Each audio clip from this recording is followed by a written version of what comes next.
Bismillahirrahmanirrahim. Perkenalkan, nama saya Sigit Prasetyo. Nah, di sini saya akan mempresentasikan hasil tugas PowerPoint saya yang bertemakan tentang pengamatan bumi dengan menggunakan teknologi luar angkasa. Teknologi luar angkasa ini memainkan peran sangat penting dalam pembangunan berkelanjutan di tingkat nasional, regional, dan global.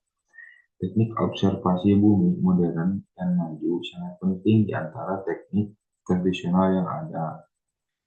Salah satu teknologinya yaitu penginderaan jauh radar, pengamatan bumi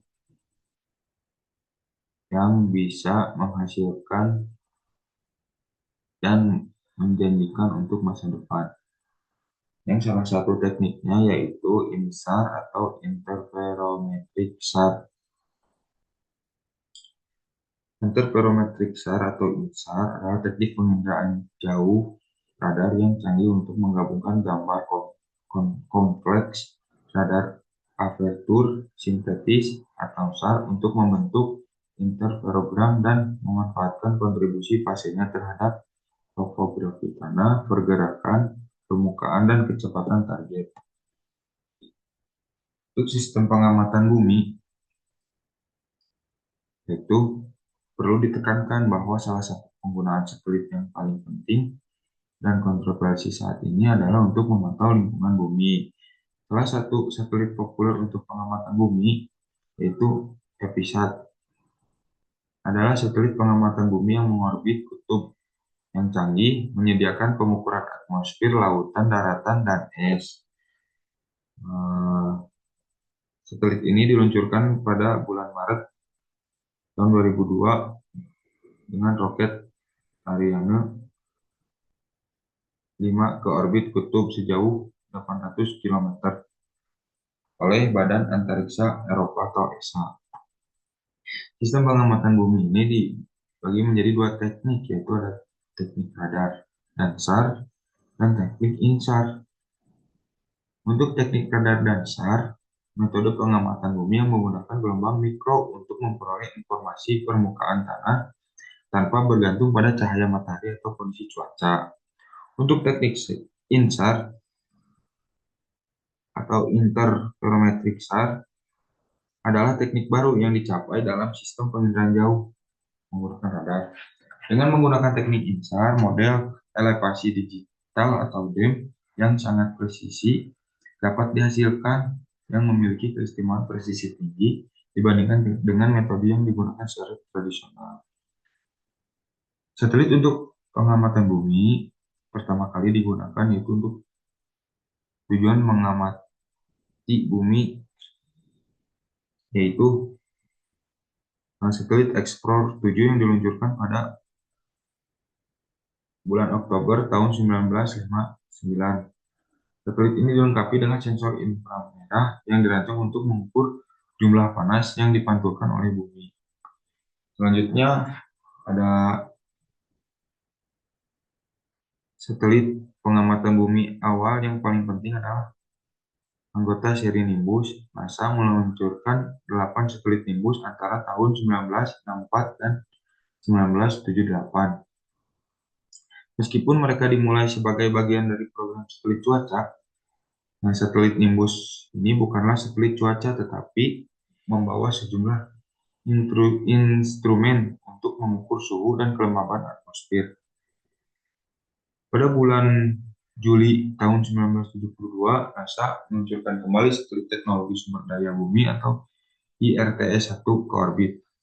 IRTS-1 ini menggunakan instrumen canggih untuk melihat permukaan bumi dalam beberapa panjang gelombang inframerah.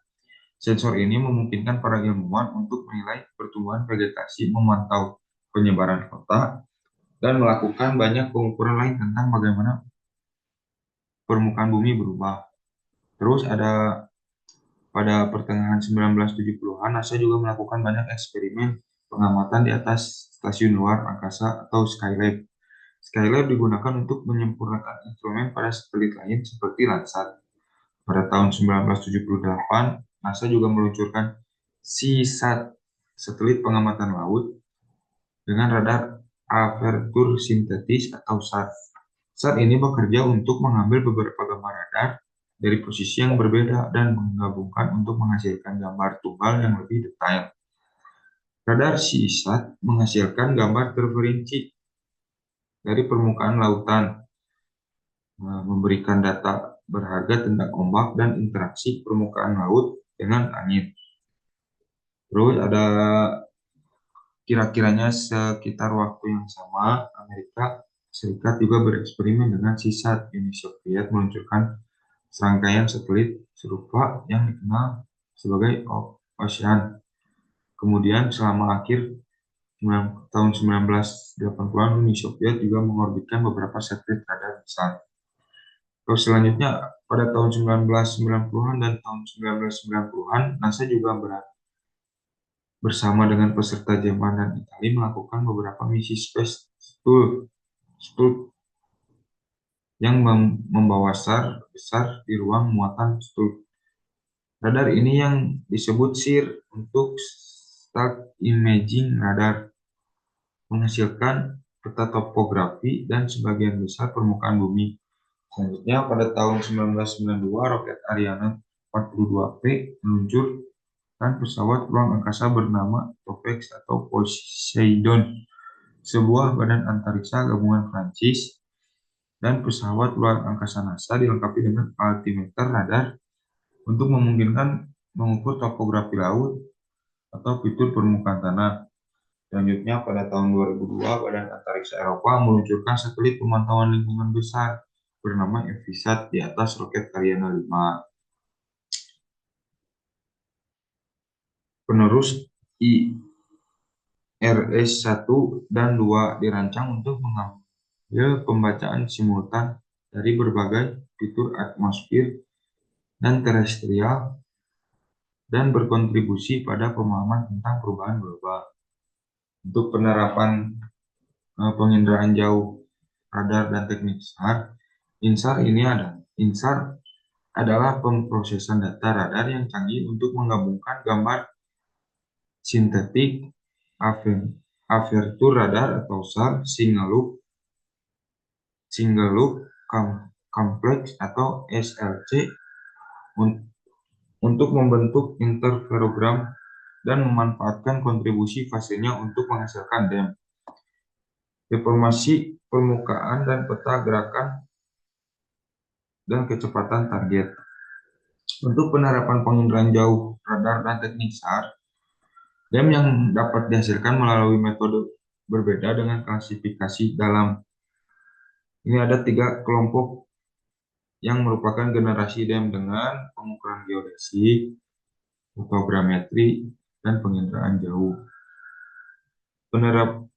Untuk pengukuran geodesik dalam bentuk pembuatan DEM, pengukuran geodesik itu mengukur kontribusi titik-titik di permukaan bumi, menghitung elevasi relatif antar titik, menyusun titik-titik tersebut menjadi peta kontur atau grid elevasi. Peta topografi dihasilkan dengan garis kontur. Peta topografi skala 1:25.000 adalah contoh umum.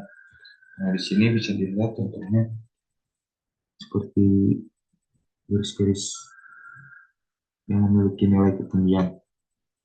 Selanjutnya ada teknik dari penerapan penginderaan jauh radar dan teknik SAR, itu ada fotogrametri. Untuk generasi DEM dengan fotogrametri, foto-foto diambil dari pesawat atau pesawat ruang angkasa dan dievaluasi sebagai pasangan stereo dan akibatnya diperoleh informasi ketinggian 3 dimensi. Untuk teknik penginderaan jauh, pembuatan DEM dengan penginderaan jauh ini dapat dilakukan dengan beberapa cara termasuk pasangan stereo, pemindaian laser atau lidar, dan INSAR. Ada 3 jenis teknik INSAR yaitu single pass, double pass, dan tripass.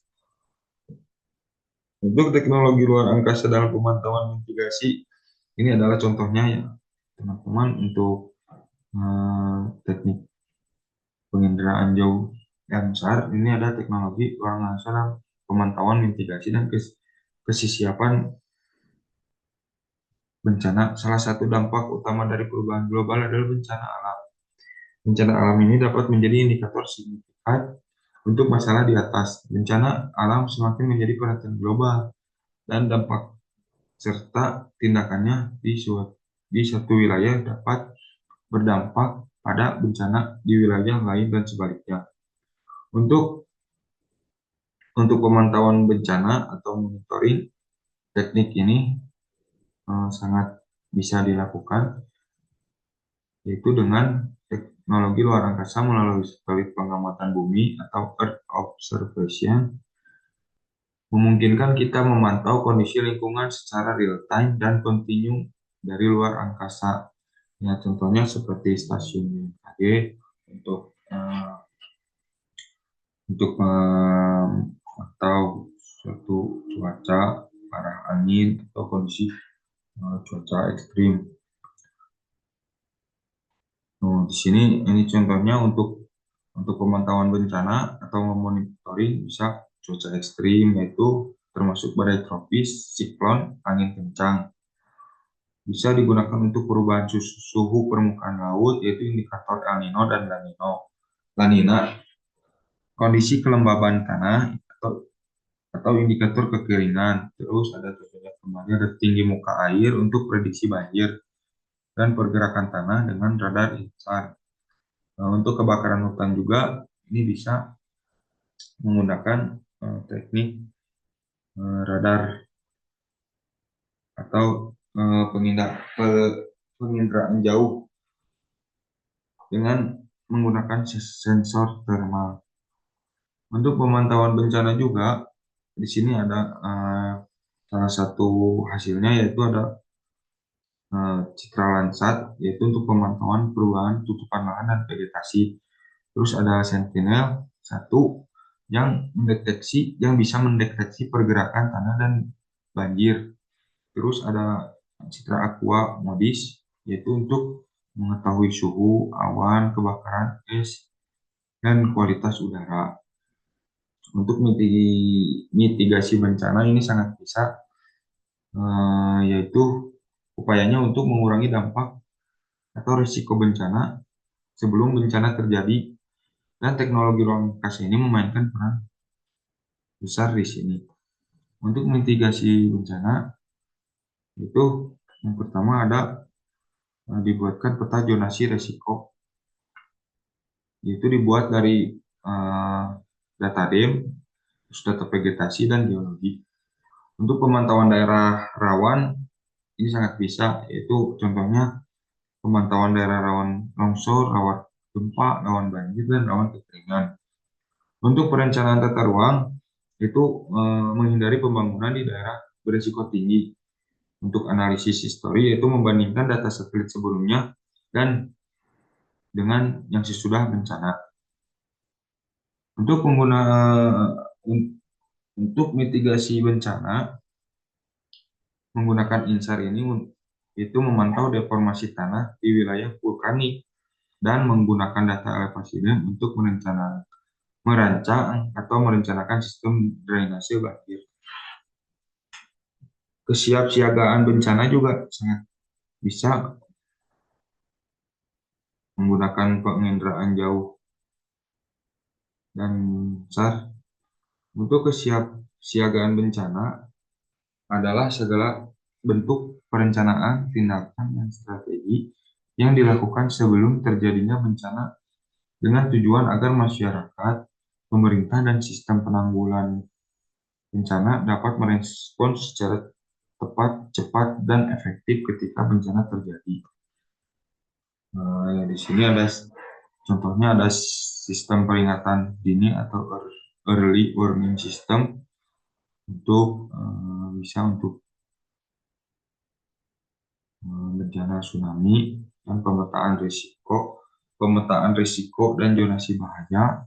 Terus ada perencanaan, evakuasi dan logistik, terus ada sosialisasi dan simulasi digital. Itu siapsiagaan bencana. Satelit yang pertama ada satelit Sentinel-1, yaitu yang berperan untuk mendeteksi pergerakan tanah, mau bisa pergerakan longsor dan gempa. Untuk Modis atau Aqua